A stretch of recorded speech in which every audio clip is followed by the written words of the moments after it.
خبر شامل کرتے ہیں بلوچستان کے شہر دالبندین سے۔ ہمارے گدروشیا پوائنٹ کے نمائندہ محمد بخش بلوچ سے S P Chagai police Abdul Aziz Chakrani نے اپنے دفتر میں میڈیا نمائندوں سے خصوصی گفتگو کرتے ہوئے کہا کہ عوام کے جان و مال کا تحفظ اولین ترجیح ہے۔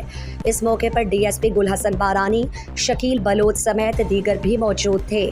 S P Chagai police Abdul Aziz Chakrani نے کہا کہ سماج دشمن عناصر کی سرکوبی کے لیے ہر وقت پولیس فورس کمر بستہ ہے۔ امن و امان برقرار رکھنا ہماری اولین ترجیحات میں شامل ہے۔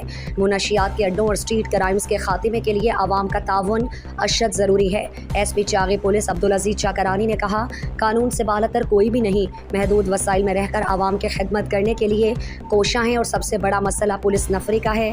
شہر کی بڑھتی ہوئی آبادی کے پیش نظر پولیس کی نفری انتہائی کم ہے، مگر اس کے باوجود جرائم کو کافی حد تک کنٹرول کر لیا گیا ہے۔ بازار میں ٹریفک کے درپیش مسائل کے حل کے ساتھ ساتھ بازار میں پولیس گشت اسنیپ چیکنگ شروع کی گئی اور میں بذات خود نگرانی کر رہا ہوں۔ عوامی شکایات کا ازالہ کرنے کے لیے اقدام اٹھائیں گے۔ بازار میں غیر مقامی بھکاریوں اور نشے کے عادی افراد کے خلاف کریک ڈاؤن کا آغاز کر دیا گیا، جنہیں پکڑ کر انہیں ان کے علاقوں میں منتقل کر دیا گیا۔ مزید دلچسپ معلومات اور خبروں سے آگاہ ہونے کے لیے Gedrosia point Facebook page, Instagram, Twitter کو فالو اور یوٹیوب چینل کو سبسکرائب کریں۔